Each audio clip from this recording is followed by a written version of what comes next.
정성 하나가 하늘의 리. 정리. 하늘의 리의 근본. 어느 교회의 월차제 때 하필이면 제문 쓰는 것을 잊어버린 교회장이 있었다.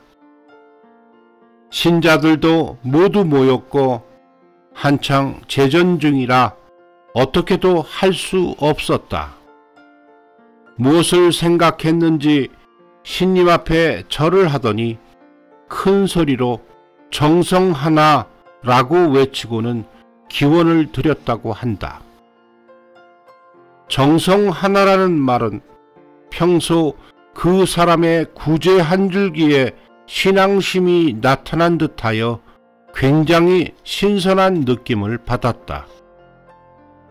오가타 대교의 초대인 마스이린 선생은 30대에 실명했던 것을 선명하게 수호받았다.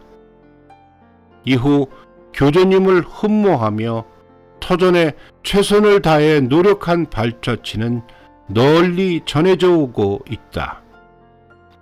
이 길의 가르침을 들으면 항상 색지에 정성 하나라고 적었다고 한다. 정성의 마음이란 따뜻한 마음, 정성의 마음이란 저 사람도 이 사람도 구제받았으면 하는 마음, 정성의 마음이란 어떠한 가운데서도 기뻐하는 마음, 정성의 마음이란 어떤 것도 마음에 걸리지 않는 마음, 정성의 마음이란 용솟음 치는 마음, 정성의 마음이란 이 세상이 밝게 보이는 마음, 정성의 마음이란 대난을 손안으로 생각하는 마음, 정성의 마음이란 상대의 장점이 잘 보이는 마음, 정성의 마음이란 신님께 수호를 받을 수 있는 마음. 잠깐 생각한 것만으로도 여러 가지가 있다. 정성 하나가 하늘의 리, 둘 하나가 하늘의 리, 순서 하나가 하늘의 리, 나타나는 것이 하늘의 리, 이 네 가지 하늘의 리의 근본이 정성 하나가 하늘의 리이며 정성의 마음이 모든 것의 근본이고 토대이다. 정성의 마음으로 걸어가면 어떤 사정, 즉 인간관계의 얽힘도 신상, 질병도 수호받을 수 있는 근본이 있다고 가르쳐 주셨다. 인간은 마음을 닦는다. 사람은 저마다 열정, 목표, 꿈이 있다. 학창시절은 공부를 잘해서 유명한 학교에 입학하고 싶어 한다. 클럽 활동에 청춘을 다 바치고자 한다. 사회인이 되면 먼저 좋은 반려자를 만나고 싶어 한다. 결혼을 하면 건강하고 순직한 아이, 될 수 있다면 머리가 좋은 아이를 갖고 싶어 한다. 가정을 꾸리면 생활의 양식의 일, 자신에게 알맞는 일을 하며 무사히 임무를 다 하고자 한다. 각자에게는 그때마다 꿈이 있다. 그 실현을 위한 노력이야말로 삶의 보람이다. 신님께서는 즐거운 삶을 고대하시며 이 세상과 인간을 창조하셨다고 한다. 그렇다면 최종 목적은 즐거운 삶이다. 그런데 그 즐거운 삶은 누구나가 원하는 보이는 세계보다 실은 보이지 않는 세계, 즉 자신의 마음이 문제인 것은 아닐까? 돈이 많이 있어도 병치레나 싸움으로 나날을 보내는 사람은 많이 있다. 머리가 영리하고 힘이 있어도 능력이나 체력을 전혀 살리지 못하는 사람도 널려 있다. 인간의 본체는 마음이다. 마음에 티끌이 있으면 아무리 훌륭한 혜택도 살리지 못하는 것이다. 어떤 가운데서도 기뻐할 수 있는 마음이 맑은 사람은 밥과 김치만으로도 충분히 맛있게 먹는다. 낡은 옷이라도 전혀 신경 쓰지 않는다. 이불을 덮고 비만 새지 않으면 즐거운 내 집이 되는 것이다. 일하는 것도 그렇다. 돈만 추구하는 일은 티끌을 쌓기 쉽다. 욕심투성이가 되어 건강도 잃기 쉽다. 일을 해서 남을 기쁘게 한다. 열심히 일해서 자신의 마음을 닦는다. 어디까지나 마음 닦는 일을 최우선으로 한다. 그런 가운데 다툼도 없고 일하는 기쁨과 함께 즐거운 직장, 명랑한 가정이 찾아오는 것이다. 인간은 마음을 닦아서 맑은 마음이 된다. 그것만큼의 즐거움도 없을 것이다.